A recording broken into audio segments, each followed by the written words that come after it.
أعوذ بالله من الشيطان اللعين الرجيم بسم الله الرحمن الرحيم اللهم صل على محمد وآل محمد وعجل فرجهم وسهل مخرجهم واحشرنا معهم وارزقنا شفاعتهم بسم الله الرحمن الرحيم Alhamdulillah. Today we are in the kingdom of Amir al-Mu'mineen Ali ibn Abi Talib alayhi salam's historic Mawla Ali Dargah. It has its own history. Some during Qutb Shahi dynasty there was one minister with the name Yaqut. On his holiday resort he used to visit his resort in dairy farm area near over here. Of course at that time it was not dairy farm, but he used to be over here, and once over here he felt sick of hemiplegia, with paralysis, and he was unable to move. He was a staunch lover of Ahlul Bayt, and he prayed Allah that Tawassul Muhammad wa ala Muhammad, especially Amir al-Mu'mineen. And then once he dreamt that Mawla Ali has come and he has wiped his body with his hand, and the next morning he got up, and in the dream he saw that Imam is saying that I have visited so and so place, so please come over here.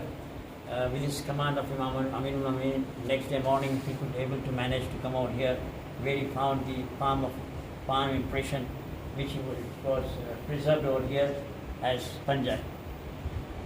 Since then time, the Mu'mineen, Muslimin, even non-Muslims in majority, they also come over here and get their what they pray for. So it has its own history of over 465 years. Taking this omen in the first 10 days of Muharram, we have come here to continue our episode 7 on the subject of Shia'ism, the natural outcome of Islam. Today our subject is on the etymology of the term Shia. In history we come across with every word in every language, it has transformed its meanings in the same way. For example, we see the word Dabba during the time of Rasulullah sallallahu alaihi wasallam had a different meaning, and today the meaning of Dabba. There were the words which were used during the time of Rasulullah widely as currency, and they are not used nowadays. For example, after the sackful demise. أعوذ بالله من الشيطان اللعين الرجيم بسم الله الرحمن الرحيم اللهم صل على محمد وآل محمد وعجل فرجهم وسهل مخرجهم واحشرنا معهم وارزقنا شفاعتهم. In the morning we started our journey of defining the Shia'ism from the first Imam Ali ibn Abi Talib alayhi salam, and now we are in the place of second Ali ibn al-Husayn Zain al-Abidin in Sataq Mubarak. Well, the journey where we left defining the terms, the Shia, for example, and the history of the word, if you go to any language and its etymology, the words change in course of history. We have cited the example of the word Dabba in Quran. Dabba in Quran has a different meaning at the time the Quran was revealed. In the same way, we have the word Bashar. Bashar during the time of Rasulullah sallallahu alaihi wasallam was used as any being who has a skin. For example, we see in Dua Arafai Sayyid al-Shuhada Aba Abdullah Husayn alayhi salam, where he used the word Bashar for the skin. In the same way, we see the word that was used as a currency and coin. The word was Ibadah, Abud, Ya'bud during the time of Rasulullah sallallahu alaihi wasallam. For example, we see that after the sackful demise of Rasulullah sallallahu alaihi wasallam, Hazrat Abu Bakr said, "Man kana ya'budu minkum Muhammad sallallahu alaihi wasallam," that whoever was worshipping or serving Rasulullah sallallahu alaihi wasallam, know it well that Rasul is died. He passed away. These were the words of Abu Bakr. This is from Sahih Bukhari, hadith number 733 and volume 5, page 59. In the same way, we find the word Shia was used for one who is loyal to, one who is behind. As we have said earlier, the word Shia comes from Mashaya. We say Mashaya al-Janaza. In front there is the coffin, and in the behind there are the people following. So that is called Mashaya al-Janaza. When somebody attends the janaza, the funeral. So The word was used as for accompanying, and during the lifetime of the Rasul Akram sallallahu alaihi wasallam, it was used for the group loyal to Imam Ali alayhi salam and Ahl al-Bayt.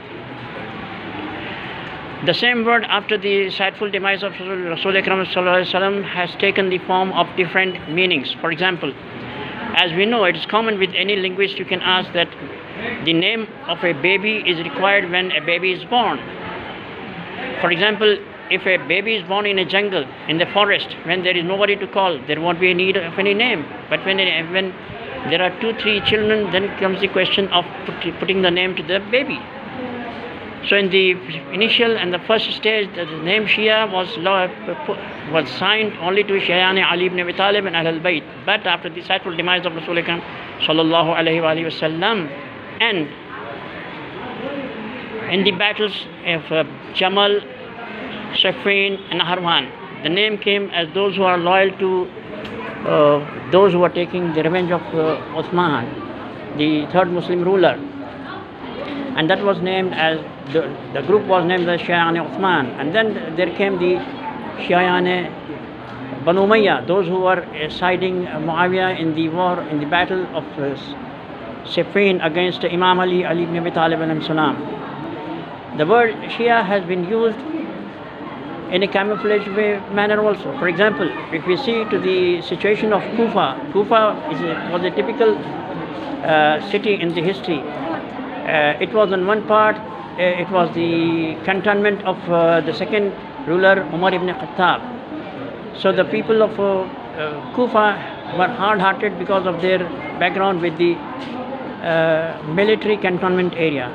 Also equally, after the shifting of capital from Medina to Koofa by Imam Ali ibn Abi Talib salam, Koofa had the soft-tendered touch of hearts of people around Ali ibn Abi Talib. So Koofa had 2 extremes.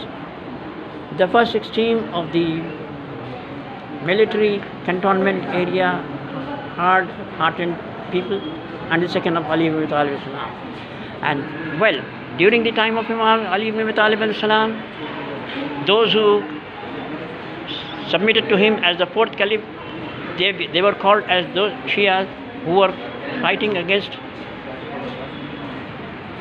in Jamal, they were fighting against those who came for taking the revenge of the third ruler, Uthman. And in the Siffin, they came with Ali ibn Abi Talib alayhi salam, with those who were with him, and they were fighting with Muawiyah. Well, so these were the two types of Shias, Shia'an Uthman, Shia'an Muawiyah, and they were on the other side. But on the side of Ali ibn Abi Talib alayhi salam, there were some people who obeyed Imam Ali as bila fasal from the time of Rasul Akram sallallahu alaihi wasallam. And there was also a lot of those who were calling themselves to be Shias, but they were following him as 4th ruler. And these are the people of the 4th ruler who have written the letters to Imam Hussain alayhi salam in Koofa. And they were the people who rebelled against Imam Hassan and Mujtaba alayhi salam, for whom the name Shia has come. But one should not be forgetful of which type of Shia they were. They were those who followed Imam Ali as the 4th ruler. But if we look closely, at the time, those who were following Imam Ali as 4th caliph, today they are called as those belonging to either Hanafite, Malikite, Hanbalite, Shafi'ite or Ahl Hadith. But at the time of Imam Ali, there were no such existence of Imam Abu Hanifa, Imam Shafi'i, Imam Malik, Imam Ahmad bin Hanbal or Ahl Hadith. So the word Shia only was used. And that is the reason in history it has come, those who wrote letters to Imam Hussain salam, they were Shias. And those who rebelled against Imam Hassan were Shias. And those who stood against Imam Ali and they compelled him to go for tahkim, arbitration, in which Imam Ali never wanted Abu Musa Ashari to be his arbitrator. But this all happened. So those who went against Imam Ali during his lifetime, they were not those Shias who accepted him as the Bila Fasl, but those who accepted him as 4th caliph. Because a Shia who follows Imam Ali, Bila Fasl, cannot be a rebellion to Imam Ali. But history has recorded their names as Shia. Now the word Ahl Sunnat wal Jamaat came into existence by one tradition of history in 105 AH and the other in 125 AH. And there is also a record, earliest of his is that during the time of Muawiyah, when he died in 60 Hijri, he coined the name, the year of Ahl Sunnat wal Jamaat. Well, anyway, it is 60 Hijri or 105 Hijri or 125 Hijri. Ahl Sunnat wal Jamaat were not there till the lifetime of Muawiyah. So the term Shia was used in its pure form for bila fasl when Imam Ali was there from the lifetime of Rasulullah sallallahu alaihi wasallam, and after him those who followed him bila fasl till he reached after gaining the power was given to him as the fourth ruler. So there were those who followed him as first Imam bila fasl, and there were also behind him those who followed him as the fourth ruler. So this was a mix of two groups, and both were referring to be as Shia in history. And those who troubled Imam Ali, those who troubled Imam Hassan ibn Ali ibn Mujtaba alayhi salam, and those who wrote letters and deceived Sayyid al-Shuhada Abu Abdullah al-Husayn alayhi salam, these were the Shias in record who were those who followed Imam Ali, Imam Hassan, Imam Hussain in place of putting Imam Ali as the fourth ruler. So one should not be decepted with the use of this word. And here we find that the word Shia from the time of, in the first phase of Rasulullah, the word Shia was used as the loyal group of Imam Ali and Ahlul Bayt. In the second phase of history, the word Shia was used as those who were along the group and lot of Imam Ali against the people of Jamal, against the people of Siffin and Nahrawan. The third phase of Shia'ism evolved into its third form when the new schools of jurisprudence came into existence, like by Imam Abu Hanifa as Hanafite, Shafi'ites, Malikites, Hanbalites and Al-Hadith. When these came into existence, and those who were on the lineage of Imam Ali's jurisprudence that he took from Rasulullah sallallahu alaihi wasallam, and when those who followed, their jurisprudence was termed as Fiqh al-Imamiyya, Fiqh al-Shia, Asna Ashar, Fiqh al-Imamiyya, Fiqh al-Jafari, Fiqh al-Imam, Fiqh al-Ali ibn Abi Talib salam, Fiqh al-Shia during the time of Imam Ali salam. It became Fiqh al-Jafari during the time of Imam Jafar al-Sadiq alayhi salam. And the same it became Fiqh al-Imamiyya Asna Ashari because they followed 12 Aimma. So this is the etymology. So one should not be decepted by using the word of Imam and in what we see as our brothers. Sometimes they claim that Shias are those who kill Imam Hussain salam and they weep and cry and beat themselves as the mark of repentance, as blood money or as diya. So they should know very well that the word Shia was used in history at least in three meanings. The first meaning was loyal to Imam Ali as purely lovers of Imam Ali, following him during lifetime.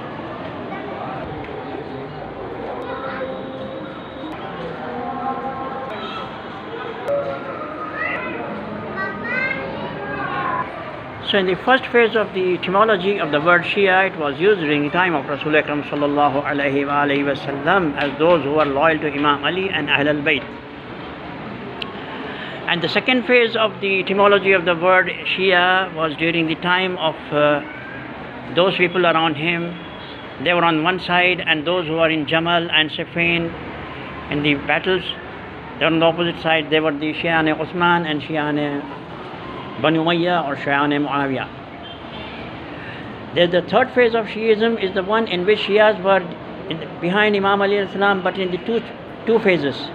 The one, those who were bila fasl, who are coming to Imam Ali after Rasulullah sallallahu alaihi wasallam, and those who followed Imam Ali as the fourth caliph, and they were also behind Imam Ali.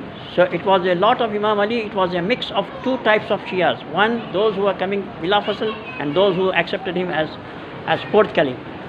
These were the people who took Imam Ali as the fourth caliph. They troubled Imam Ali in arbitration, where he did not want Abu Musa Ash'ari to be the arbitrator, because no Shia who submits Imam Ali as Bila Fasl can ever go against the Imam. And the Shias who troubled Imam Hassan ibn Ali and Mujtaba alayhi salam, they were also of the same lot. And this was the same lot which took Imam Ali as the fourth caliph in Koofa, which wrote letters to Imam Hussain alayhi salam, Sayyidul Shuhada, Abdullah al-Husayn alayhi salam, that you please come. And then they deceived him. But those Shias who have taken Imam Ali as the first Imam after Rasulullah, they were the people who were loyal to Imam Ali, and in Koofa they too were present. That is the reason we find out of 72 martyrs, we see there are 18 martyrs from Bani Hashim. Then among the 54 martyrs, the rest of the Sahaba, companions, friends of Imam Hussain alayhi salam, they were all majority of Koofans, the Kufians. So Koofa has two types of tendency of the heart. One is due to the military cantonment area that was built by the second ruler, Hazrat Umar ibn Khattab, and Koofa had also the Mu'mineen of soft, tender, pure Mu'mineen, because it was changed and turned to be a capital by Imam Ali from Medina to Koofa. So Koofa had two colors. And during Imam Ali, there were two types of Shias. One who took Imam Ali as Bila Fasl, and those who took Imam Ali as fourth. So we here conclude our present episode 7, and inshallah we will continue from here the jurisprudential issues. And of course we have already mentioned that the jurisprudential issues came into being after the newer schools came into being, like of Imam Abu Hanifa, Shafi'i, Maliki, Hanbali, Ahl Hadith. So due to that, our jurisprudence was named as jurisprudence of Imam Ali, jurisprudence of Shia, jurisprudence of Imam Sadiq alayhi salam, and jurisprudence of Shia, Imamiyya Asna Ashari, Imamiyya Asna Ashari. The rest we will continue about the contribution of Shi'an Ali ibn Abi Talib, Ahlul Bayt alayhi salam, Shi'an Ahlul Bayt alayhi salam, contribution in the propagation of knowledge, Deen, Islam, inshallah. That will come in our forthcoming episodes. Wassalamu alaikum wa rahmatullahi wa barakatuh.